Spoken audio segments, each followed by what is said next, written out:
Est-ce qu'il y a une volonté chez vous de travailler par cycle ou est-ce que c'est du hasard? Je fais rien au hasard, non. Parce qu'il y a peu de temps entre les matchs. À partir du moment où on a des séquences... j'essayais d'anticiper pour savoir comment on va jouer demain. J'avais pas pensé à celle-là. Ah merde. Pas mal. Déguisé.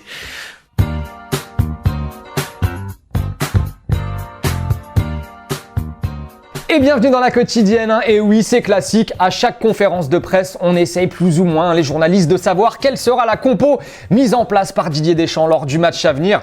Mais bon, si les journalistes sont malins, le coach des Bleus, il n'est pas mauvais non plus. Deuxième tentative. Pour vous, c'est de continuer à avoir des joueurs dans une situation de match international. Est-ce que vous voulez en profiter là-dessus? On a vu contre la Finlande que certains n'avaient pas répondu, vous nous l'aviez dit, à vos attentes. Est-ce que c'est ça aussi que vous attendez du match de demain? Je vois venir, oui. Il y aura au moins un changement. Bon, en tout cas, il y avait de la bonne humeur hier lors de la conférence de presse de Didier Deschamps avant son match face à la Suède, matraqué par les photographes lors de son arrivée dans la salle de presse, et il comprend pas trop pourquoi Didier Deschamps. Eh ben... Je vais pas changer de coiffure pourtant. Un peu plus. Bon, de bonne humeur en tout cas, on le disait, le coach des Bleus, ça a remis du baume au cœur à tout le monde, cette victoire face au Portugal. Enfin, de bonne humeur, sauf quand on essaye d'aborder avec lui les polémiques liées à l'équipe de France féminine avec les sorties publiques de certaines joueuses sur Corinne Diacre, qui ont fait couler beaucoup d'encre ces derniers jours. Question sur la sortie d'Amandine Henry hier, qui fait beaucoup parler. C'est vrai que dans le Vous monde... osez.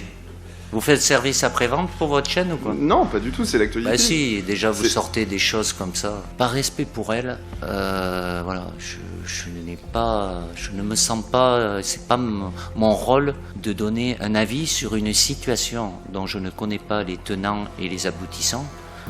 Voilà. Dernière chose, une journaliste suédoise était présente à cette conférence de presse de Didier Deschamps pour poser une question. On l'écoute, on en reparle juste après. Oui, bonsoir monsieur. Petra, je travaille pour Aftonbladet en Suède. Est-ce que vous pouvez me dire ce que vous pensez de Kulusevski, le jeune joueur suédois? Dejan Kulusevski, le jeune joueur de la Juve dont on commence à beaucoup parler en Europe, il fait forte impression, mais on aurait pu se dire question un petit peu piège pour Didier Deschamps parce que tout le monde ne le connaît pas forcément encore beaucoup. Eh bien, écoutez sa réponse. Il fait de très bonnes choses avec la Juventus de Turin. Il peut être utilisé dans différentes positions. Il y a la possibilité qu'il puisse jouer sur le couloir droit en étant faux pied et rentré. Il a une aisance, c'est un grand gabarit, mais il a une reprise d'appui. Il est très adroit devant le but. C'est un jeune joueur, mais avec beaucoup de qualité.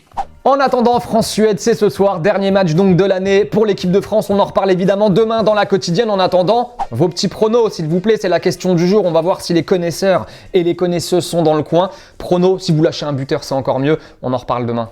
Allez, c'est l'heure du ballon, le football vrai dans la quotidienne. Et on démarre avec Estudiantes face à Argentinos et Battaglini, joueur d'Argentinos. On savoure.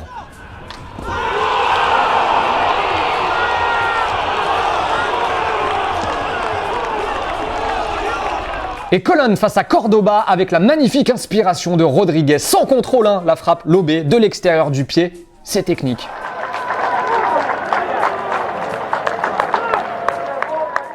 Et on parlait de l'équipe de France A il y a quelques instants. Les Espoirs, quant à eux, ont terminé premier de leur groupe de qualification à l'Euro 2021 après leur succès 3-1 hier face à la Suisse. Victoire tranquille donc pour les joueurs de Sylvain Ripoll avec notamment un doublé pour Hudson Edouard. Excellent! Et place à l'Euro désormais. Ouais, c'est un groupe qui est très soudé, ça fait maintenant 2 ans qu'on se fréquente à toutes les sélections. On se connaît tous très bien, il y a une très belle ambiance hors du terrain, et ça se ressent sur le terrain, ce qui est très bien pour le groupe. Tous les objectifs sont atteints, maintenant on peut se concentrer sur l'Euro et voilà, il faudra travailler et faire la meilleure performance possible. Et on rappelle que lors du dernier Euro, les Espoirs avaient été sortis par l'Espagne, c'était en demi-finale.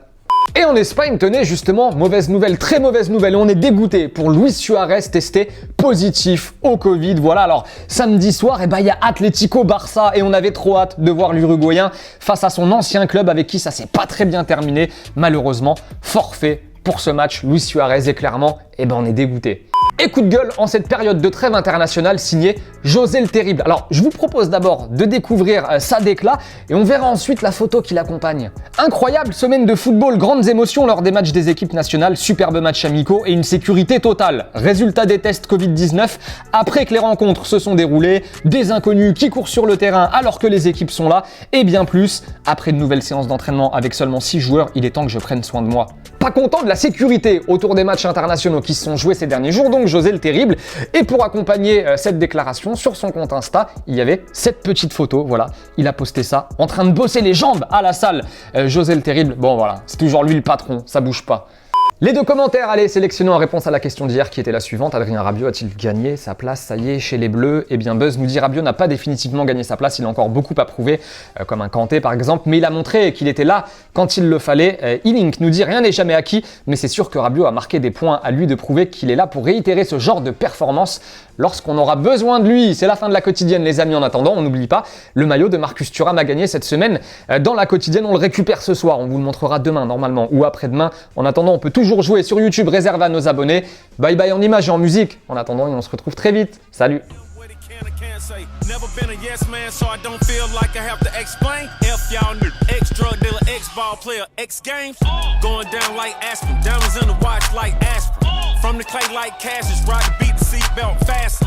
9999, Johnny Gill, my. Use a diamond chain for a tie. Had to connect before Wi-Fi. Keep it on the toes, ballet. Les potos, vous avez kiffé cette vidéo? Regardez, il y en a encore juste 2 ici, là. Mais ce qui compte le plus, c'est de s'abonner juste ici. Allez, clique.